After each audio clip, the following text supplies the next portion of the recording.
Dr. Herbert Spiegel is one of the world's leading experts on hypnosis. He has taught hypnosis at the Columbia University Medical School for over 20 years and is the inventor of the standardized test for measuring a subject's hypnotizability. He believes there is circumstantial evidence that suggests Sirhan Sirhan was hypnotized to kill. The total and complete amnesia that Sirhan demonstrated from the very beginning to this very day suggests strongly that he was A, highly hypnotizable, and B, programmed to perform that act.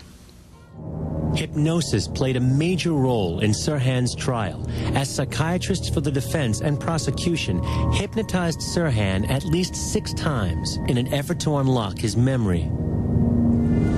You're right in the kitchen now.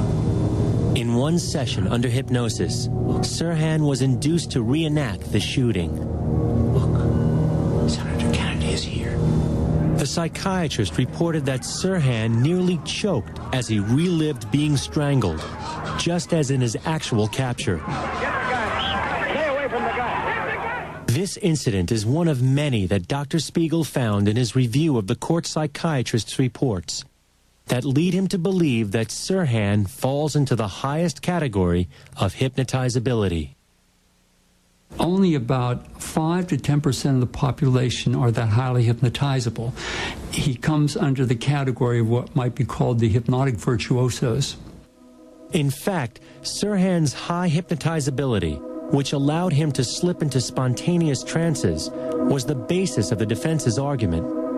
His lawyers argued that Sirhan involuntarily shifted into a hypnotic trance and therefore carried out the assassination without planning it ahead of time. The possibility that someone else may have hypnotized Sirhan was never presented in court.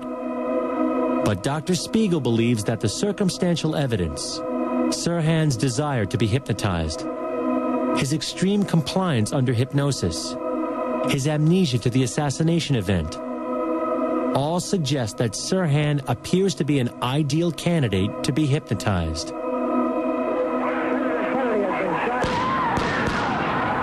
But can someone be hypnotized to kill? Yes, it is possible to instruct a highly hypnotizable person to perform many acts, including assassination. For the past 10 years, this eminent Californian lawyer has been investigating the links between hypnosis, the American security agencies, and murder. Can hypnosis be used to influence people to commit illegal or immoral acts? There's generally a folklore that it can't be so used, and I think the reason for the folklore, for one, is to discourage people from trying, and two, because it took a while for hypnosis to establish itself as a valid therapeutic technique. Now that we know that it is a valid therapeutic technique, we can also see that just as it can be used for good, it can be used for evil.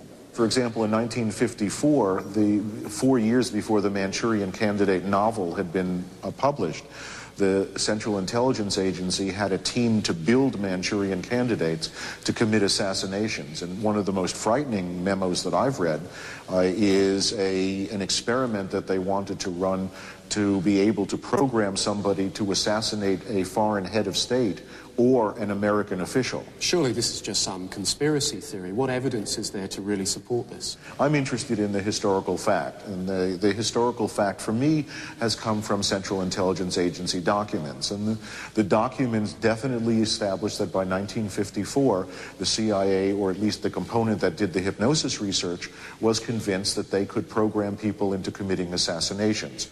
A more recent experimentation by the Central Intelligence Agency suggests that they have conducted a series of what they call terminal experiments, and these are experiments which will end in the death of the subjects. In one set of letters from the CIA to a researcher, they asked the researcher if he would be willing to conduct terminal experiments, and the researcher said he'd do it for free.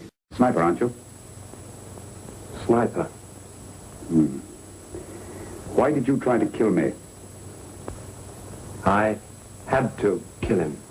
I had to. Oh, snap out of it. Stop it, Watson. He's shamming. No, he isn't. Who told you to kill me? She told me. She told you? She told me. I couldn't miss. Well, luckily you did miss, you murderer. Isn't a murderer, Watson. Listen, Corporal Williams. She told you you had to do it, didn't she? I had to do it. I've got it, Watson, I've got it. Got what? The method used in the finger murders. Well, what is it? Hypnotism, my dear fellow, hypnotism. This eerie, foreboding structure, also known as Ravenscrag, became a house of psychological horrors, all under the watchful eye of one of the world's leading physicians, Dr. Ewan Cameron. The story of Dr. Ewan Cameron is one of the most tragic, but one of the most clearly visible stories of what happened during the mind control experimentation days. Using unknowing Canadian citizens as test subjects, Cameron had developed a new procedure which caught the eye of the MK Ultra researchers, as well as the Canadian intelligence community. He was hired by the CIA and the Canadian government to further explore the treatment, which he called psychic driving. First, Cameron proposed that they would use intensive electroshock and LSD and other disorienting drugs to, in his terms, de-pattern individuals, basically to wipe the slate clean.